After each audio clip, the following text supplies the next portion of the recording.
మహాగణాధిపతే నమః. సదాశివసమారంభాం శంకరాచార్య మధ్యమాం అస్మదాచార్య పర్యంతాం వందే గురు పరంపరాం. శ్రీమాత్రే నమః. ప్రేక్షకులందరికీ స్వాగతం. మాస ఫలితాలు 2024 సంవత్సరానికి సంబంధించి మనం ఏప్రిల్ నెల మాస ఫలితాలు తెలుసుకుందాం. అయితే మనకి ఈ నవగ్రహ సంచారాలను అనుసరించి ద్వాదశ రాశుల వారికి అసలు వీళ్ళకి శుభాశుభ ఫలితాలు ఏ విధంగా ఉంటాయనే విషయాన్ని తెలుసుకోబోయే ముందర అసలు ముందుగా ఈ మాసంలో చూసుకుంటే గ్రహ స్థితి ఎలా ఉంది అని చూసుకుంటే మేషరాశిలో గురు యొక్క సంచారము, అలాగే గురువుతో పాటు బుధుడి యొక్క సంచారం. బుధుడు వక్రీకరించి ఈయన అంటే మీనం వైపుకి ప్రయాణం చేయడం అనేది జరుగుతోంది.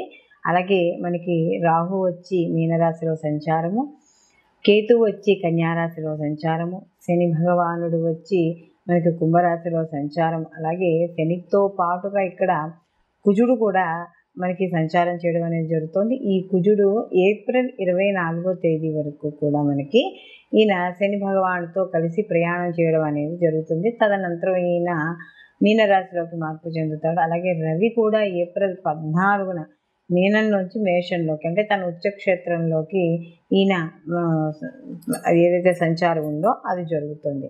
అలాగే శుక్రుడు కూడా ఇప్పటి వరకు ఆయన ఉచ్చస్థితిలో ఉన్న ఆయన కూడా ఏప్రిల్ 25వ తారీఖున మీనంలోంచి మేషంలోకి సంచారం చేయడం అనేది జరుగుతోంది. అలాగే ఇక్కడ చంద్రుడు కానీ చూసుకుంటే ఈ మాస ప్రారంభంలో ఈయన ధనుస్సు రాశి నుండి అంటే మూలా నక్షత్రమే ధనుస్సు రాశి నుండి ఈయన యొక్క ప్రయాణం అనేది ఈ మాసం ఈయన మొదలు పెట్టుకోవడం అనేది జరుగుతోంది. కాబట్టి ఇప్పుడు మనం చెప్పుకున్నదంతా కూడా గ్రహస్థితి. ఈ మాసంలో ఈ గ్రహాల యొక్క స్థితిగతులను బట్టి వీళ్ళకి శుభాశుభ ఫలితాలు ఏ విధంగా ఉంటాయి అనే విషయాన్ని తెలుసుకుందాం. కుంభరాశి వారికి కానీ చూసుకుంటే కుంభరాశిలోకి ధనిష్ట 3-4 పాదాలు, శతభిషం 1-2-3-4 పాదాలు, అలాగే వీళ్ళకి పూర్వభాద్ర 1-2-3 పాదాలు కుంభరాశిలోకి వస్తాయి. కుంభరాశికి రాశ్యాధిపతి వచ్చి శని భగవానుడు.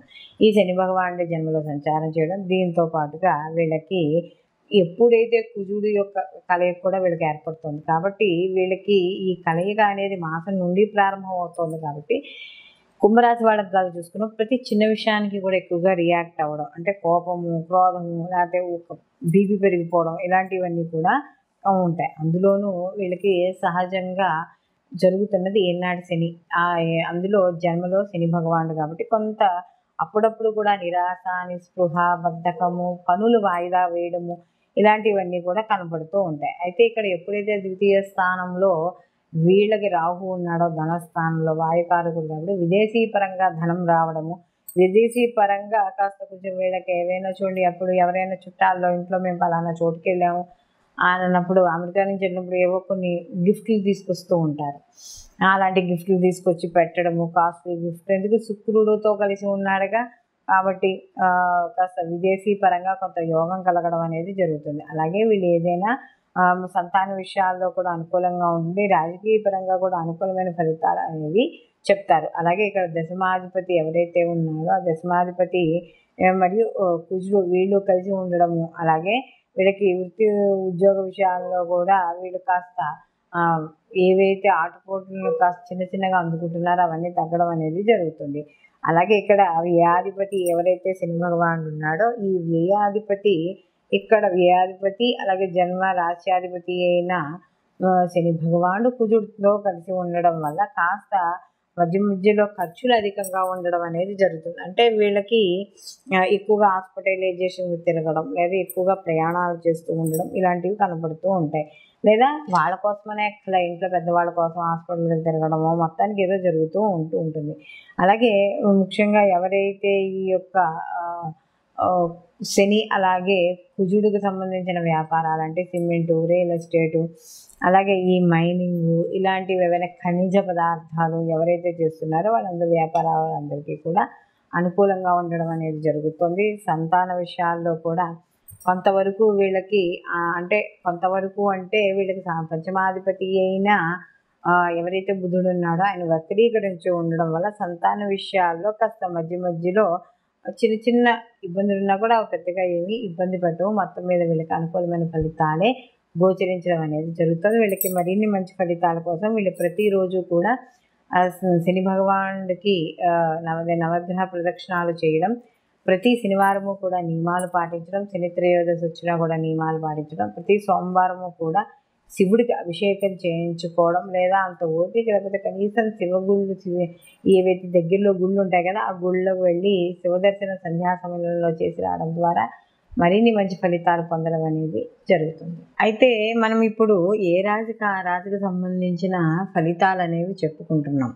మనం ప్రతిసారి చెప్పుకున్నదే ఈ గోచార ఫలితాలతో పాటుగా జన్మజాతక ఫలితాలు కూడా ఎప్పుడు పరిశీలనలోకి తీసుకోవాలి అని. కారణం దేనికంటే ఒక్కోసారి గోచారంలో అంటే మన జన్మజాతకంలో ఉన్న గ్రహస్థితిలే మనకి గోచారంలో కూడా కనపడడం అనేది జరుగుతూ ఉంటుంది. అప్పుడు వాటి యొక్క తీవ్రత అంటే శుభగ్రహాల కానీ యొక్క కలయిక అయితే ఒక రకంగా ఉంటుంది వాటి స్థితిగతులను బట్టి. అలాగే ఆ యొక్క కలయిక అనేది ఏవైతే గ్రహాలు ఉన్న కలయిక కానీ ఏవైనా శత్రుగ్రహాలు అయ్యి ఉంటే అదే స్థితిని పొందుంటే వాటి నుంచి వచ్చే ఫలితాలు వేరేగా ఉంటాయి. కాబట్టి ఈ శుభాశుభ ఫలితాలు ఏవైతే ఉన్నాయో వాటిని చూసుకోవాలనుకున్నప్పుడు కంపల్సరీగా ఈ గోచార ఫలితాలతో పాటుగా జన్మజాతక ఫలితాలు కూడా తెలుసుకోవాలి. తద్వారా వాటికి కావాల్సినవి ఏవైనా పరిహారాలు ఏమైనా ఉంటే అవి చేసుకుని మనం ముందుకు వెళ్ళడం ద్వారా మనం పనిలో సక్సెస్ అవుతాం.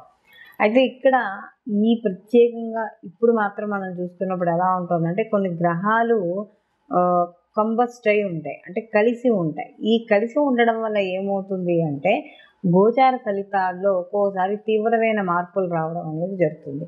ఎలా అని కానీ చూసుకున్నప్పుడు ఏవైనా కొన్ని పాపగ్రహాలు అంటే లేదా శత్రుగ్రహాలు 2 గ్రహాలు కలిసినప్పుడు 2 లేక అంతకంటే ఎక్కువ గ్రహాలు అవి కలిసి ఒక రాశిలో ఉన్నప్పుడు ఆ రాశి నుండి అంటే వాళ్ళకి మొత్తం 12 రాశుల వారికి కూడా వాళ్ళ జన్మరాశి నుండి ఆ గ్రహాలు ఉండే స్థితిని బట్టి వాళ్ళకి మంచి చెడు సంబంధించి శుభ అశుభ ఫలితాలు పొందడం అనేది జరుగుతుంది.